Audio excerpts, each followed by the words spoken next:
क्या आपको भी ऑफिस में नींद आती है? क्या आपको भी ऑफिस में सुस्ती आती है? क्या आपको भी ऑफिस में आलस्य सा लगता है? क्या आप ऑफिस में एनर्जेटिक महसूस नहीं करते हैं?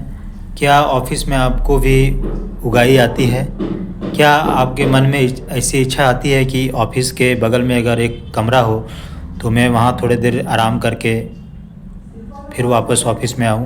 क्या आप ऑफिस के काम में आपको उतना मन नहीं लगता है जितना लगना चाहिए? अगर इन सारे सवालों का जवाब यस है तो ये वीडियो आप देख सकते हैं। अगर आपको इन सारे प्रश्नों का जवाब नो है तो आपके लिए वीडियो फ़ायदेमंद नहीं है। जहाँ तक मेरी अपनी बात है तो मैं आज से 20 साल इन्हीं सारे मानसिक विकारों से गुजरा था। इसी तरह के नकारात्मक विचार मेरे भी मन में आते थे। इसी तरह मैं भी ऑफिस के समय को सदुपयोग नहीं कर पाता था। मुझे जितना आउटपुट ऑफिस में देना होता था नहीं दे पाता था। तो ये आज से 20 साल पहले की बात थी, लेकिन आज मैं बड़ा भाग्यशाली समझता हूँ कि आज मेरे पास एक मॉर्निंग वॉक है। मेरे जीवन शैली में आज हर एक दिन मॉर्निंग वॉक एक अभिन्न अंग है। मैं ऐसा नहीं कहता कि हर एक 30 दिन में मैं हर एक दिन मॉर्निंग वॉक कर पाता हूँ, लेकिन इतना भरोसे से कहता हूँ कि उसमें 25 दिन ज़रूर मैं मॉर्निंग वॉक करता हूँ। और ये मॉर्निंग वॉक ही एक ऐसा इलाज है इन सारे मानसिक विकारों का, जिससे कि आप इस तरह के आलस्यपन की जो स्थितियाँ होती है उससे आप छुटकारा पा सकते हैं। तो मॉर्निंग वॉक विथ मी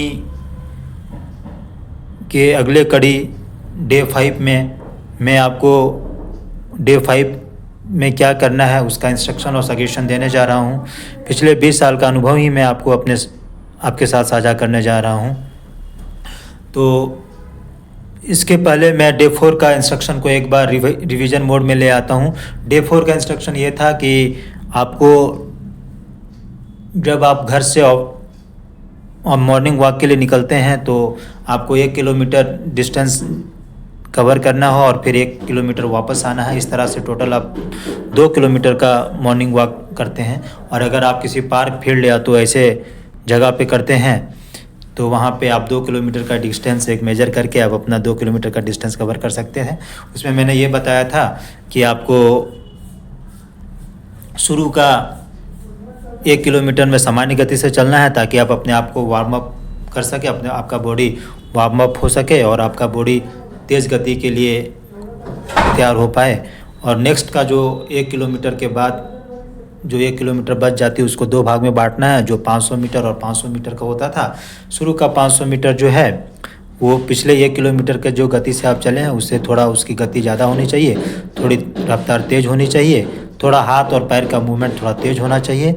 और अगला जो लास्ट 500 मीटर है उसमें आप जितना तेज़ चल सकते हैं, जितना रफ्तार चल सकते हैं, जितना स्पीड चल सकते हैं, आप जितना अपने आप को बैलेंस कर सकते हैं चल के उतना तेज़ चलना है। मैं ये नहीं कह रहा हूँ कि आपको दौड़ना है, लेकिन तेज़ चलना है।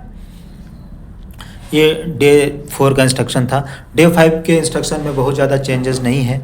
मैं एक चीज़ और यहाँ पे आपको बताना चाहूँगा कि डे 4 का इंस्ट्रक्शन कंप्लीट होने का मतलब है कि आप 28 डेज़ का मॉर्निंग वॉक कर चुके हैं, क्योंकि हर एक डे के लिए मैं 7 दिन का समय देता हूँ कि आप 7 दिन उसी मोड में काम कीजिए जो मोड का इंस्ट्रक्शन आपको दिया गया है। तो इसी तरह अगर आप डे 4 कंप्लीट कर चुके हैं, इसका मतलब कि हर एक 7-7 दिन का डे का स्लॉट कंप्लीट कर चुके हैं और इस तरह आपका टोटल 28 डेज़ कंप्लीट हो चुका है। और डे 5 का इंस्ट्रक्शन सुनने जा रहे हैं, इसका मतलब है कि आप 28 डेज़ के बाद आप डे 5 में इंटर कर रहे हैं। तो डे 5 का भी इंस्ट्रक्शन बहुत संक्षिप्त में है। इसका यही इंस्ट्रक्शन है कि अब आपको मॉर्निंग वॉक 2 किलोमीटर की जगह 4 किलोमीटर का कर देना है। टोटल दूरी 4 किलोमीटर की तय होगी। जैसे कि आप घर से निकले तो 2 किलोमीटर गए और 2 किलोमीटर फिर वापस आ गए, इस तरह 4 किलोमीटर हो गया। अगर आप कहीं इसको एक किसी बगीचे में, गार्डन में, पार्क में, फील्ड में कर रहे हैं तो टोटल आपको 4 किलोमीटर का डिस्टेंस को मेजर कर लेना है और आपको 4 किलोमीटर का मॉर्निंग वॉक करना है। ये 4 किलोमीटर का जो मॉर्निंग वॉक होगा उसका गति 3 भागों में बांट देंगे। 4 किलोमीटर का अगर 50% निकाले तो उसका 2 किलोमीटर होता है। तो शुरू का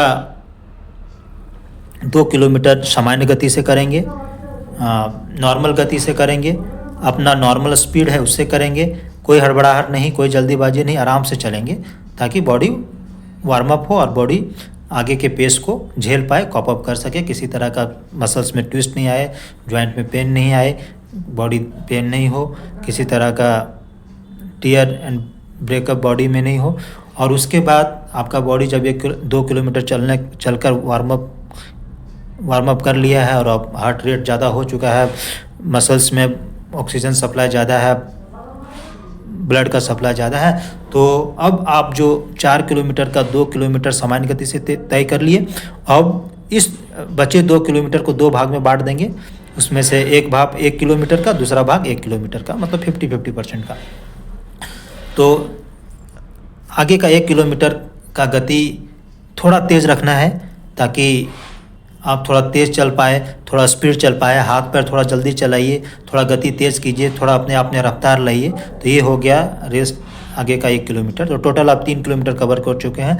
लास्ट का जो 1 किलोमीटर है उसमें आपको गति काफ़ी तेज़ बढ़ा देना है, गति इतना रखना है कि आप अपने आप को बैलेंस कर सके। जितना तेज़ चल सकते उतना तेज़ चलिए, उतना स्पीड से हाथ और पैर आगे बढ़ाइए, और जितना स्पीड आप चल सकते हैं चलिए, अपने आप को बैलेंस कीजिए। इसमें यह भी हो सकता है कि हार्ट रेट आपका तेज़ हो जाए, तो होने दीजिए। मॉर्निंग वॉक का ही पर्पस है कि आपका बॉडी हल्का हो जाए, आपका बॉडी फुर्तीला हो जाए।